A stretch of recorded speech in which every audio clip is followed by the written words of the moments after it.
akan mencoba untuk warming up dulu sebelum pembelajaran dimulai. Kita lakukan passing untuk permainan bola voli dalam kutip yaitu permainan bola besar.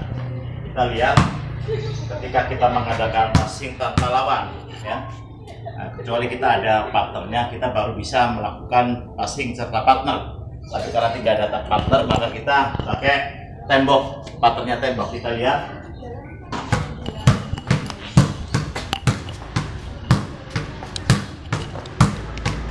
Nih, ini contoh ya latihan tanpa teman. Nah, ini contoh latihan tanpa teman.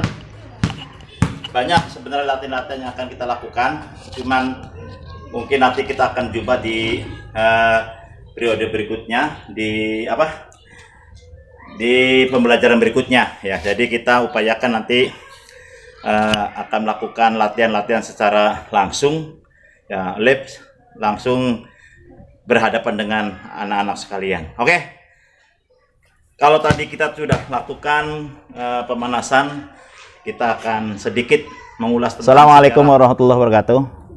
Anak-anak sekalian yang saya hormati, selamat bertemu pada pembelajaran daring ya. Dalam hal ini kita coba untuk membahas tentang permainan sepak bola, karena akan kami bahas tentang permainan bola besar. Jadi kita akan mencoba untuk paparkan di sini tentang permainan bola sepak. Namun sebelumnya, mari kita dengarkan bersama sejarah singkat tentang sepak bola. Sepak bola itu lahir di Inggris pada tahun 1863. Ya. Ini atas dasar pemikiran dari Dr. Halstead, seorang dosen yang menyerahkan pemikirannya kepada Mr. Gurin. Siapa Mr. Gurin? Yaitu Mr. Gurin itu adalah orang yang menerima wasiat, kalau bahasa ini ya, orang yang menerima wasiat dari dosennya untuk bagaimana menciptakan suatu permainan yang bisa diterima oleh masyarakat luas. Maka mahasiswa cerdas ini, yaitu Mr. Gurin, kemudian menciptakan permainan sepak bola atau football ya. Dalam Inggrisnya dikatakan football ya. Jadi kalau FIFA itu Federation International Football Association. Jadi FIFA itu singkatan daripada Federasi International Football Association. Pertama kali olahraga ini dipertandingkan adalah di Uruguay ya. Jadi pertama bola ini dipertandingkan pada kancah internasional itu ada di Uruguay, dan kebetulan waktu itu yang menang Uruguay. Nah, ini sejarah singkat daripada bola dunia. Bagaimana bola sepak ini masuk ke Indonesia? Bola sepak masuk Indonesia atau sepak bola masuk ke Indonesia itu dibawa oleh kaum Gujarat. Siapa kaum Gujarat? Kaum Gujarat adalah kaum orang-orang yang tukang dagang, pedagang dari India, kemudian masuk ke Indonesia, atau penjajah-penjajah lainnya masuk ke Indonesia, kemudian melakukan permainan seperti itu. Kemudian diadopsi oleh orang Indonesia dan dinamakan sepak bola. Ini lahir pada masuk ke Indonesia itu pada tahun 1930. Makanya sangat ironis banget ketika ada suatu perkumpulan sepak bola lahir pada tahun 1928. Dari mana ini? Kan pertanyaan begitu. Ada orang maaf, saya katakan maaf ya. Ada perkumpulan di sepak bola lahirnya itu tahun 1927, tahun 1928. Ini kan ironis banget. Sedangkan sepak bola di Indonesia itu lahir pada tahun 1930. Ini prematur mungkin ini. Ya. Ini cuma kita jangan membahas ke sana ya. Cuma kita jangan bahas ke sana bagaimana kok bisa terjadi seperti itu. Ya, yang akan saya garis bawahi adalah bagaimana nanti permainan sepak bola dan perkembangannya. Ya, dan begitu sejarah singkat internasional sepak bola dengan sejarah singkat di masuknya sepak bola ke Indonesia. Ini dalam persepak bolaan, ya tentunya kita mengenal beberapa hal. Pertama yaitu bagaimana ukuran lapangnya, ukuran gawang, ya, ukuran lapang panjangnya 100 sampai 110 meter. Itu lebarnya itu 64 sampai 75 meter. Nah, ini kesalahpahaman kadang-kala orang itu bagaimana menciptakan lapang bola asal-asalan. Padahal secara internasional sudah disiapkan. Karena nggak sering baca buku ya keder. Akhirnya asal-asalan lah. Panjangnya 100 sampai 110 meter, lebarnya 64 sampai 75 meter. 64 bisa atau 75 meter pun bisa. Ini. Kemudian gawangnya. Ingat ya. Jangan sekali menulis gawang lebarnya berapa, ngasal aja. Tingginya berapa, ngasal aja. Yang benar, gawang itu lebar gawang dari tihang ke tihang itu 7 meter, 26 cm. Ada juga yang punya pendapat lain, yaitu 7,19 meter. Ya. Jadi macam-macam. Nah, kalau tingginya sama, yaitu 240 cm atau 2 meter 40 cm, itu tinggi gawang. Nah, ini yang perlu kita perhatikan ya. Kadang-kala kita asalan ketika ada guru tanya, coba buatkan lapang sepak bola, ngasal. Panjangnya 18, lebarnya 9, itu lapang poli namanya. Ya. Lapang poli itu lebarnya 9 meter, panjangnya 18 meter. Lapang poli. Kalau lapang bola enggak. Itu 100 sampai 110 meter. Lebarnya 64 sampai 75 meter ini. Jadi itu. Kemudian apa? Kemudian di samping itu ada garis tengah. Ini lingkarannya ya. Kita lihat sebelah kiri nih. Ada garis tengah tuh. Di sepak bola itu ada garis tengah melingkar. Lingkaran itu 9 meter. Jadi titik titik kick off ya. Kita perlama main bola, titik kick off itu ada 9 meter, radius 9 meter itu untuk lapang di sepak bola. Kemudian daerah gawang ini daerah gawang. Jadi ada gawang, itu ada daerah gawang ya. Ada daerah gawang ya. Kita lihat di sebelah kiri, nanti ada tunjukin bagaimana daerah gawang. Ya, ini. Oke. Kita ke istilah-istilah dalam sepak bola. Dalam sepak bola ada beberapa istilah, banyak istilah dalam permainan sepak bola ya. Nah, di samping ada beberapa macam personil yang masuk berapa orang dan yang membantu berapa orang. Contoh, dalam sepak bola itu terdiri dari 11 orang. Itu satu tim. Nah, kemudian dibantu oleh 8 orang. Ya. Siapa? Itu pemain cadangan. Ya. Pemain cadangan itu 8. Minimal. Ya, minimal 8 orang. Jadi, dalam permainan sepak bola ini 11 pemain inti, 8 pemain cadangan minimal. Nah, lebih pun biasanya nggak apa-apa. Biasanya sampai 50-50, artinya 11 pemain inti, 11 pemain cadangan. Cuman biasanya yang ada di Indonesia itu cuma 8 itu pemain cadangannya. Kemudian sama, ketika di voli ada wasit, di bola pun ada wasit, di sepak bola ada wasit. Yaitu wasit apa? Wasit orang yang bertugas untuk jadikan hakim pertandingan ya. Jadi orang yang mengatur jalannya pertandingan ya, orang yang menghakimi apa yang terjadi di lapangan. Ini namanya wasit. Kemudian juga sama, kalau di bola voli juga ada linesman, sama. Di sepak bola ada linesman. Kalau orang Gebang ngomongnya kebut, ya. Jadi orang yang bawa bendera ketika ke sana ada kebut, ya. Nah ini, ya, ini ya pelengkapnya. Ini yang akan. Kemudian ada pelatih, official, apa coach. Coach itu pelatih, orang yang mengkoordinir, yang melatih dan sebagainya. Kemudian ada manajer dan lain sebagainya. Itu namanya sebuah tim, ya. Nah, kemudian ada beberapa istilah dalam sepak bola. Pertama apa? Gol. Apa itu gol? Bola masuk ke gawang. Gawang siapa? Gawang siapa saja. Ya. Kalau ke gawang sendiri berarti gol bunuh diri.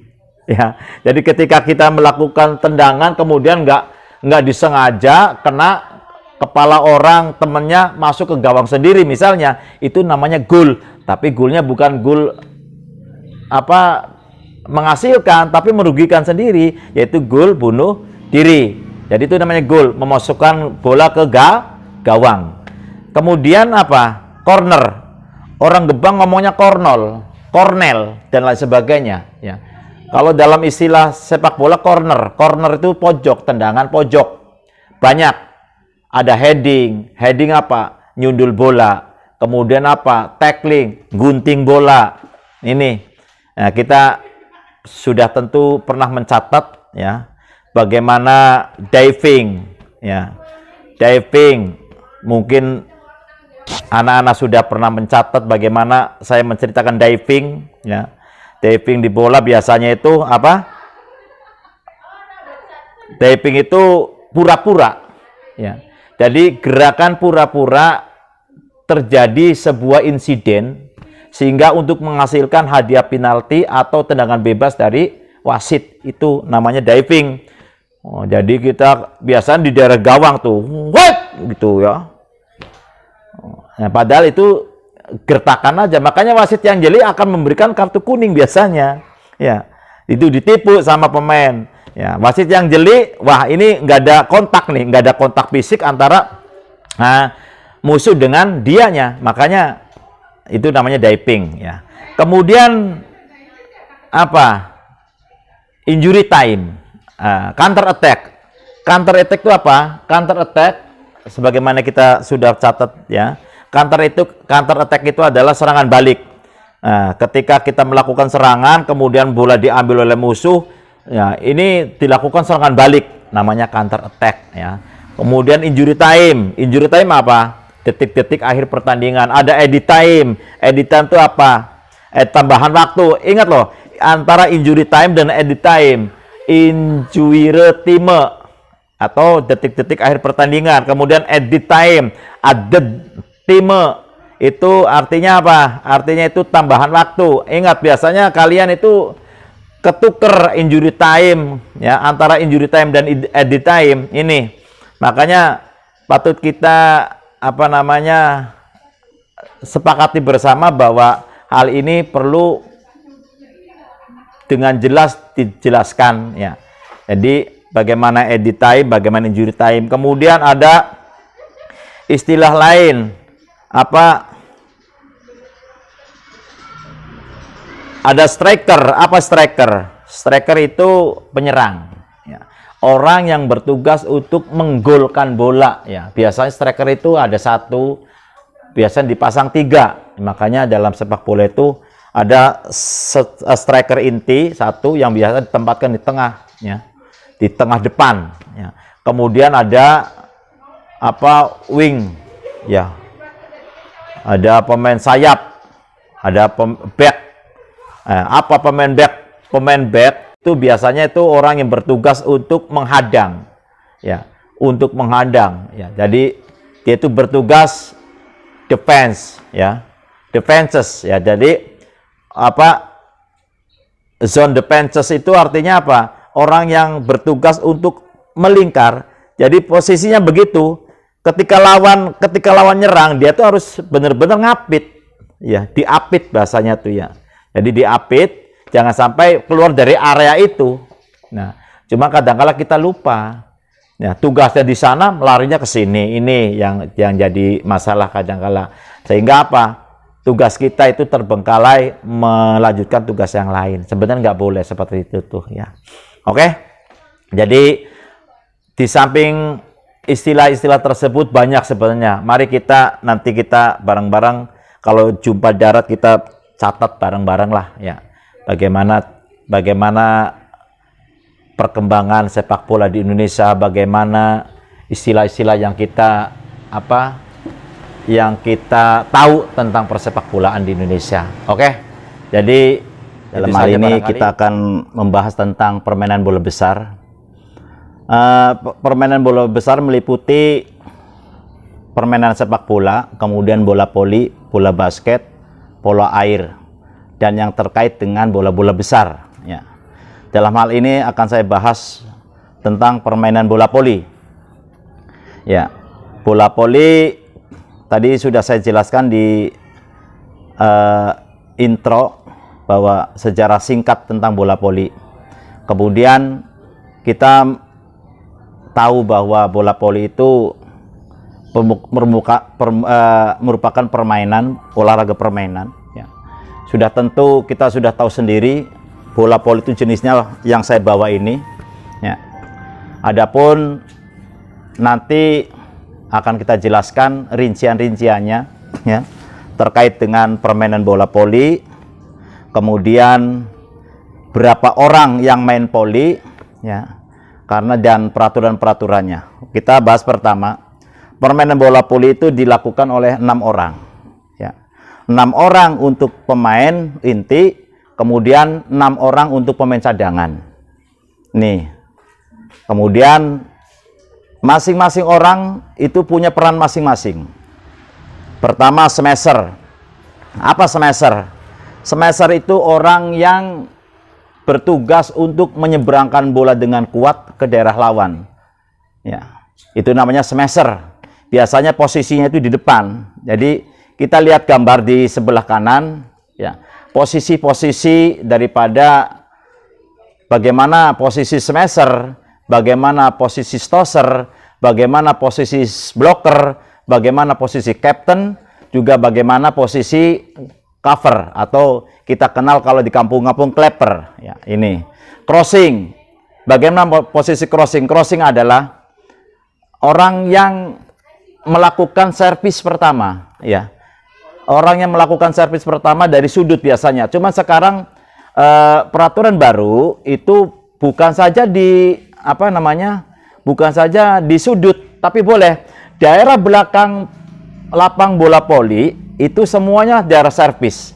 Jadi kita ketika melakukan servis itu bisa saja kita melakukan sebelah kanan, sudut kanan, bisa saja sudut kiri ataupun di tengah-tengah, tergantung mood kita kemana. Ya, yang penting kita melakukan servis dengan baik.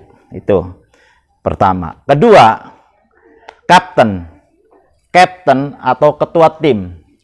Ketua tim ini bertugas untuk mensuplai bola. Ya, atau orang yang menerima bola pertama. Biasanya captain itu ditempatkan di tengah daripada tim itu. Ya. Jadi di depan 3, di belakang 3. Nanti di depan itu ada smasher, stosser, dan blocker. Di belakang cover 1, kemudian captain, cover 2. Atau clapper 1, clapper 2. Ya, kenapa saya katakan clapper? Clapper itu adalah orang yang berjaga-jaga di belakang stosser, blocker, atau smasher untuk mengantisipasi gerak tipu lawan. Karena lawan itu tidak monoton melakukan smasher secara total. Ya. Lawan itu kadang-kala menipu kita. Ya. Kalau dalam permainan bulu tangkis adalah drop shot. Ketika kita nyemes total, ternyata apa yang terjadi? Drop shot. Dia melakukan gerakan smash tipuan pelan. Sehingga bola jatuh di dekat net. Nah, ini sama dengan hal seperti itu.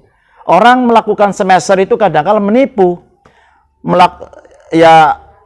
Dikira sengaja melakukan smash keras, ternyata apa? Betul. Makanya ini gerakan ini nanti kita yang akan mengantisipasi adalah clapper atau cover. Ya. Dalam bahasa buku adalah cover, tapi dalam bahasa umum orang di masyarakat umum mengatakan kleper. Nah ini, jadi kleper adalah orang yang berjaga-jaga di belakang bloker, smasher atau tosser untuk melakukan apa? Mengantisipasi gerak tipu lawan. Ini. Ya. Kemudian peran seorang bloker, bloker atau pembendung yang membendung bola. Bloker itu orang yang ditugaskan oleh pelatih untuk membendung bola. Ya. Ketika ada smashan dari lawan, ya, ini tugas bloker nih. Bloker bisa dilakukan oleh smasher, bisa dilakukan oleh stosser, bisa dilakukan oleh peran bloker sendiri. Ya, karena posisi bloker biasanya berada di belakang stosser atau di sebelah kanan stosser. Sedangkan smasher itu di depan stosser atau di sebelah kiri stosser. Makanya ketika ada serangan smash dari lawan, kita semua tiga bisa mengantisipasi semua. Jadi bisa langsung melakukan gerakan totalitas, melakukan blocker atau pembendungan bola. Guna apa? Untuk apa? Yaitu supaya bola jangan masuk ke daerah kita. Ya, ini intinya ya. Kemudian apa? Kita lanjut. Ada di samping ada blocker. Kita sudah tahu blocker tadi tugasnya apa, smasher itu apa, kemudian kapten juga ada, clubber atau cover juga apa. Sekarang tosser. Stosser adalah orang yang mengumpan bola. Mengumpan bola yang diberikan kepada blocker, orang di belakang atau di sebelah kanan dia, ya, stosser, atau yang sebelah kiri stosser. Kalau kita lempar dengan manis, maka itu akan dilakukan smash, ya, ke daerah lawan. Nah, untuk itu bisa saja seorang stosser melakukan trik-trik yang sekiranya bisa mengecoh perlawanan, tipu, ya, istilahnya menipu dengan cara menipu dengan bola. Ya, pura-pura mau dikasihkan stosser, ternyata dilibatkan ke blokernya, atau sebaliknya, atau misalkan langsung diarahkan ke daerah lawan yang kosong. Nah ini, makanya perlu kita perhatikan, ya. Ada hal-hal juga yang selain kita, apa itu stosser, apa itu blocker, apa itu smasher, captain, ya. Captain itu ketua tim, ya, atau misalkan ketua grup lah kalau dalam obrol-obrol, ya, atau buruk lah, ya. Ketua grup ini yang mengatur jalannya permainan. Jadi di sana ada wasit. Di samping pemain-pemain yang 6 itu, di sana ada wasit. Apa wasit? Wasit itu bahasa Arab itu aslinya. Pertengahan. Jadi orang yang bisa menengah-nengahi. Ya, wasit ini. Makanya ada wasit, ya, yang bertugas sesuai dengan aturan-aturan yang diberlakukan pada saat sekarang. Karena kalau dulu beda. Wasit sekarang dan wasit dulu beda, ya. Kalau wasit dulu itu lebih pada permainan yang lama juga, peraturannya lama. Sekarang banyak retorikanya, banyak macam-macamnya, peraturan seperti rally point. Apa rally point? Ya, kalau dulu nggak pakai rally point, ya sekarang pakai rally point. Ya, sekarang pakai rally point. Jadi pindah poin. Ketika kita melakukan servis, kemudian masuk, ya, maka servis untuk kita. Tetapi kita nggak masuk, itu untuk lawan. Jadi 1 lawan 1. Nah, dan sebaliknya, ketika lawan melakukan gerakan servis kemudian nggak masuk, itu untuk saya, untuk tim yang kita pegang. Nah, ini makanya rally point, ya. Jadi kalau dulu itu hitungannya itu poinnya sampai 15, ya. Sekarang itu sampai 25. Jadi karena pindah poin pada angka 25 kita baru game, ya. Nah, bagaimana ketika setnya kita sama-sama, ketika draw dalam 5 permainan, kita draw, kemudian melakukan final. Nah, maka yang dilakukan adalah hitungannya bukan rally point, tapi tidak sampai 25, tapi sampai 15 saja. Pada game terakhir atau game kelima adalah 15, bukan 25 lagi. Ini, ya. Jadi anak-anak sekalian, ya. Ayo kita cermati bareng-bareng bagaimana perkembangan sejarah olahraga, terutama bola voli dan olahraga-olahraga lainnya, ya, untuk bagaimana kita bisa mensiasati, kita bisa merekam, kita bisa mencermati perkembangan-perkembangan dari olahraga. Tentunya kita jangan banyak bengong, ya, jangan banyak membebaskan waktu begitu saja. Ayo kita sering baca-baca buku, minimal ya seperempat jam saja untuk baca buku, ya.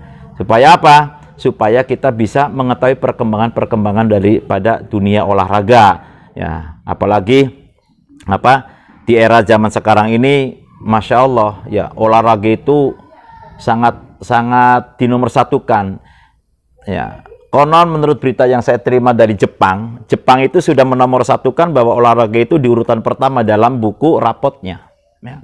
Karena dengan olahraga, dengan warming up saja itu sudah mencairkan otak kita. Otak kita nggak kebal, otak kita nggak beku. Dengan gerakan-gerakan warming up, ya, dilakukan, maka otak kita sudah mencair, ya. Makanya di Jepang itu di urutan pertama itu sudah dilakukan seperti itu. Di rapotnya itu ditulis urutan pertama sport, olahraga, ya. Nah, beda dengan kita. Kalau kita kan religius, ya. Kalau di Indonesia kan religius pertama adalah agama, ya kan. Kesananya ya tentang matematika, IPA dan lain sebagainya. Ini makanya ayo bareng-bareng kita kembali ke bola voli, ya. Jadi begitu. Bola voli itu ada wasit. Nah, di samping wasit itu ada wasit kedua. Ada wasit kedua, ya. Ada wasit kedua. Wasit kedua itu orang yang membantu wasit pertama. Karena tidak mungkin lapang seluas itu dikuasai oleh diri sendiri. Makanya diberikan tambahan, yaitu wasit kedua. Wasit itu kedua untuk melengkapi saja. Itu wasit kedua yang bertempat biasanya di depan. Kalau misalkan wasit satu di sini, di sana, ya, di sana itu wasit kedua. Kemudian di belakang linesman. Apa linesman? Linesman atau hakim garis.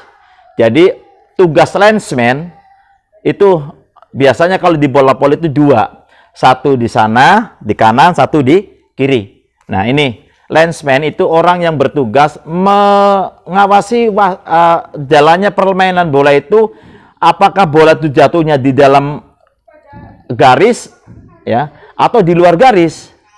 Ya, makanya kalau misalkan di dalam garis maka linesman akan begini biasanya.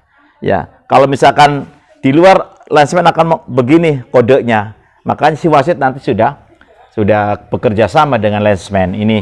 Jadi linesman itu hakim garis, ya, yang bertugas itu untuk mengawasi garis, ya, supaya tidak repot si wasit itu. Oke. Jadi perkembangan perbola volian di Indonesia, ya. Kalau untuk di Indonesia itu Persatuan Bola Voli Seluruh Indonesia, ya, itu singkatan Persatuan Bola Voli Seluruh Indonesia. Kalau di dunianya jadi volleyball, kebalik. Kalau di Indonesia bola voli, kalau di dunia volleyball, ya. Federation Volleyball International, FBFI. Jadi Federation bola volleyball, berarti FVBI, Federation Volleyball International. Ini untuk di dunianya. Pertama yang menyelenggarakan permainan voli di dunia adalah di Polandia. Nah, ini makanya orang cenderung bahwa permainan bola voli itu lahir di Polandia, ya. Meskipun ada sejarah lain mengatakan bahwa bola voli itu lahir di Inggris. Ini rancu, makanya ini perlu pembahasan sebenarnya. Perlu pembahasan mana yang akurat, ya. Banyak kita pembahasan seperti itu. Contoh, lahirnya bola voli aja ada yang mengatakan 1893. Ada yang mengatakan 1863. Nah, saya cenderung mengacu pada buku karangan penerbit CP balai pustaka, yaitu itu pada tahun 1863. Ya, kalau tadi kita sudah paparkan beberapa permainan bola besar, ya, hanya 2 yang baru saya utarakan. Sebenarnya ada banyak, bola basket kita belum. Jadi permainan bola besar itu ada sepak bola, bola voli, bola basket, polo air, futsal.